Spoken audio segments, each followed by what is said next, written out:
आज महाराजपुर विधानसभा के कांग्रेस विधायक नीरज विनोद दीक्षित की आप बताएं किसान संघर्ष पद यात्रा चल रही है। लगभग 353 किलोमीटर की उन्होंने पद यात्रा लगभग एक महीने में पूरी की है, जिसका आज वह यहाँ पर समापन करेंगे।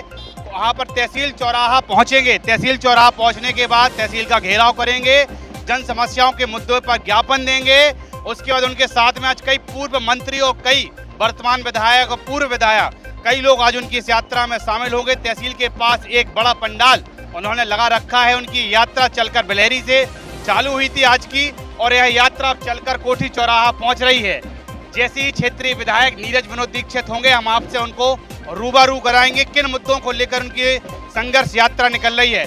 इस आपको बता दें 2018 में जब विधानसभा चुनाव होने थे, उसके पहले भी क्षेत्रीय विधायक ने एक संघर्ष यात्रा निकाली थी, जिसका उनको लाभ मिला था और भाजपा के विधायक को हराने में सफल रहे थे।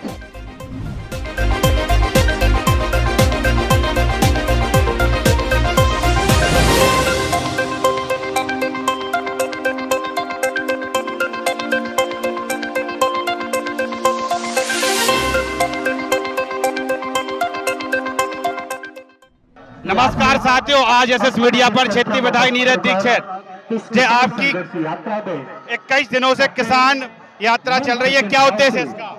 आप देख रहे हैं कि वर्तमान में खाद की स्थिति, लाइट की स्थिति, किसान चारों तरफ से ठगा जा रहा है, और उन सभी को रोकने के लिए कि आज किसान को समय पर लाइट मिले, समय पर खाद मिले, समय पर बीज मिले। साथ में गांव-गांव हमने जाके देखा है, कई स्कूलों में मास्टर नहीं है, खम्भे खड़े हुए हैं तो लाइट नहीं है। मैं नगर पालिका नगरीय क्षेत्रों में देखा है कि बच्चे भी हाथ से तार पकड़ लें, खुले में तार डले हुए हैं।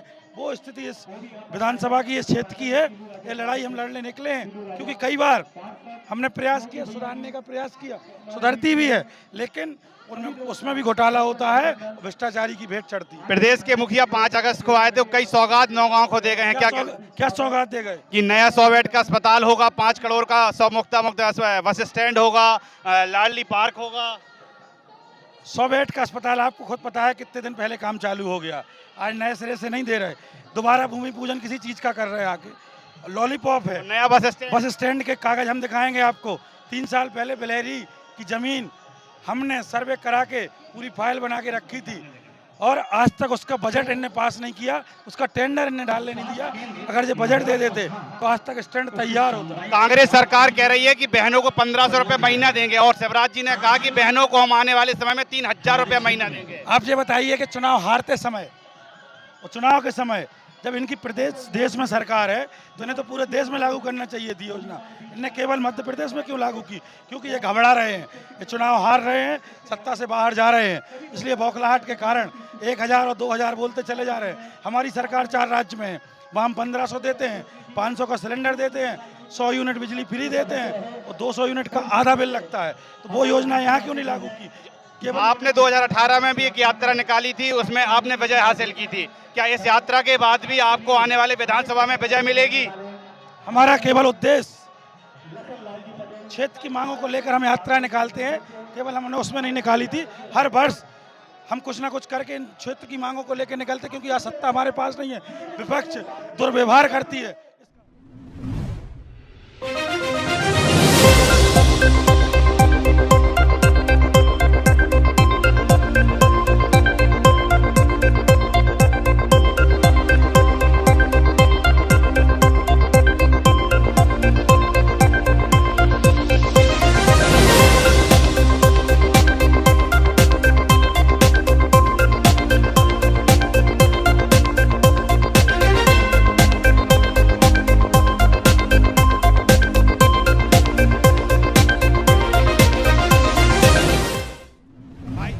आना हुआ है विधायक जी, इसके पहले जब आपकी सरकार थी तब आप नौगांव आए थे, आपने कई सौगात स्टेडियम को दी थी, लेकिन कोई भी सौगात है आपकी पटल पे नहीं आ पाई जी, क्योंकि हमने जब सरकार हमारी थी हमने उसकी सैंक्शन कर दी थी।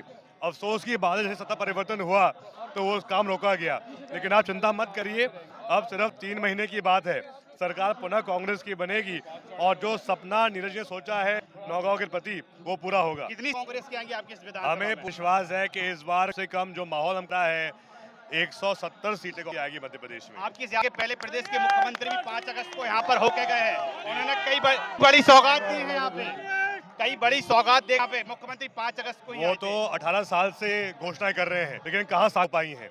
और उसके साथ एक घटना हुई थी, परिवार एकदम खपे हुए, ऐसा चाहिए था और हम के साथ खड़े हैं। लेकिन दुर्घटना, लेकिन कांग्रेस का भी कोई भी विधायक या पूर्व मंत्री उस परिवार से मिलने नहीं गया। हम आज नीरज भैया गए हैं और आज हम जाएंगे उसमें। तो उसके लिए भाजपा के लिए मुकदमा दर्ज होना चाहिए उस मामले में? बिल्कुल होगा उसमें। चलिए ये थे। और एक और बता दीजिए, जैसे जब भी आपकी सरकार आएगी, प्रधानमंत्री या मुख्यमंत्री जी कह गए हैं कि 5 करोड़ रुपए 5 करोड़ का बस स्टैंड बनाएंगे, उसके लिए क्या है? करोड़ का बस स्टैंड सब उसका मुक्त बस स्टैंड बनाया जाएगा, 5 करोड़ रुपए की सौगात देके गए हैं। उसमें उसकी पूरी प्लानिंग हमारी थी, हमने उसकी पूरी की थी, और वो होगा तो कांग्रेस की सरकार में ही होगा पूरा काम। और आपकी सरकार आने का मुख्य उद्देश्य क्या है? आपकी क्या क्या मांगों को लेकर पहुंच रहे हैं? हमारा उद्देश्य ये है, आदित्य जी कैसे हैं, हमारा उद्देश्य ये है कि आज भाजपा के राज में व्यापक घोटाले हावी हैं। भाजपा के राज में अनुसूचित जाति, अनुसूचित जनजाति के साथ अत्याचार हावी है। भाजपा राज्य में हर सारी कार्यालय में भ्रष्टाचार हावी है। और हमारा वादा है, अगर सरकार कांग्रेस की आएगी तो ऐसे छात्र, ऐसे लोग जो धनबल के आधार पर भर्ती हो रही है वो बंद की जाएगी और सिर्फ योग्यता के आधार पर भर्ती की जाएगी। उसके साथ साथ हमारा ये प्रयास रहेगा कि जो कमल की सोच, उनके विचार थे और उनके जो कार्य थे वो पुनः प्रारंभ किए जाएंगे। शेष कर्ज माफी जो रह गई थी वो पूरी की जाएगी। नारी सम्मान के लिए माता हर बहन को प्रति माह 1500 के साथ साथ रसोई गैस की टंकी भाजपा के 1200 में नहीं, कांग्रेस के 500 रुपए में दी जाएगी। ज्योतिराव सिंधिया क्या कहते हैं, अतिथि विद्वान परमानेंट होंगे भाजपा में? ज्योतिराव सिंधिया परमानेंट अतिथि विद्वानों को करने के लिए गए थे, लेकिन 1.5 साल में ज्योतिराव सिंधिया परमानेंट अतिथि विद्वानों को नहीं कर पाए, उनके लिए क्या कहना है? इस घटना में उनका असरा सामने आया है और अब जन भी एहसास हो गया है कि जी बयान सब खोखले।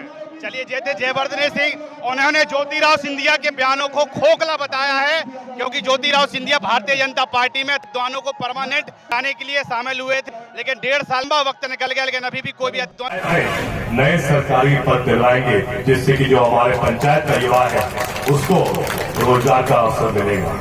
हमारे पूर्व वक्ता बिजली के बिलों के बारे में बात कर रहे थे, वो कमलनाथ जी थे जिन्होंने उनके 15 महीने कार्यकाल में बिजली के बिल 100 रुपए 100 यूनिट किए थे।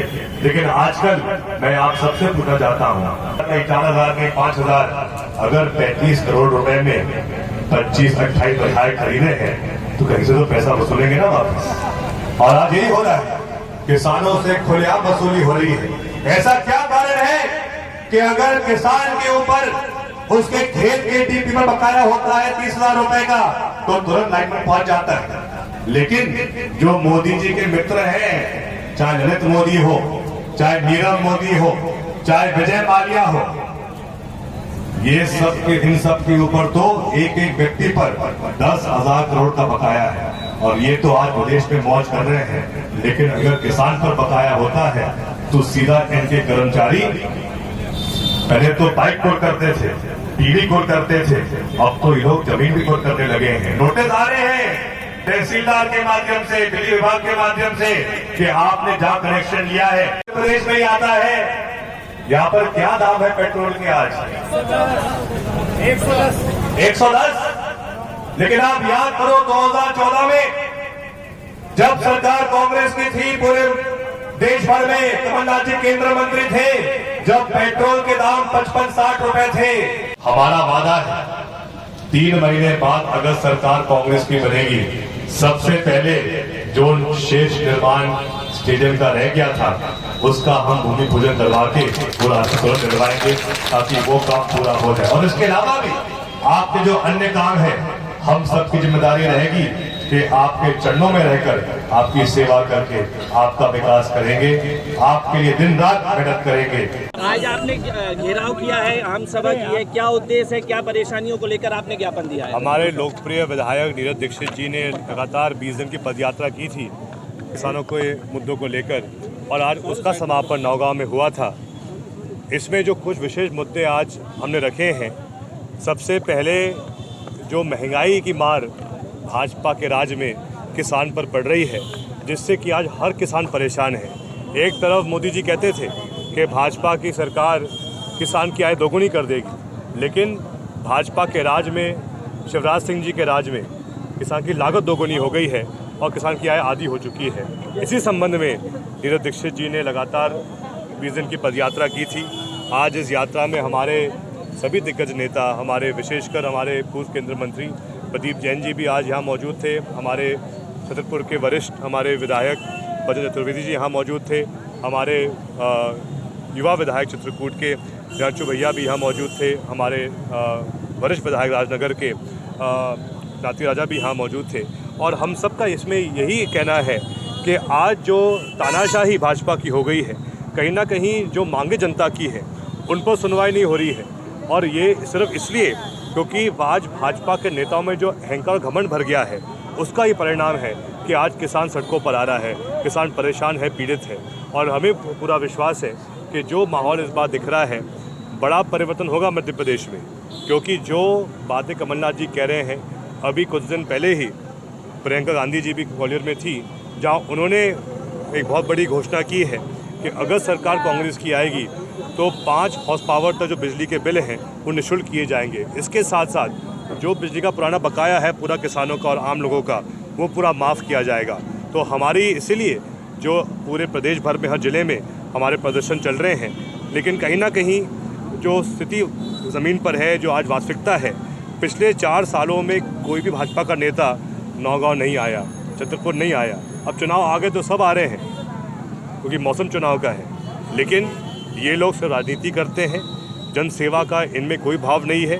और हमें पूरा विश्वास है कि इस बार एक तरफा सरकार कांग्रेस की बनेगी।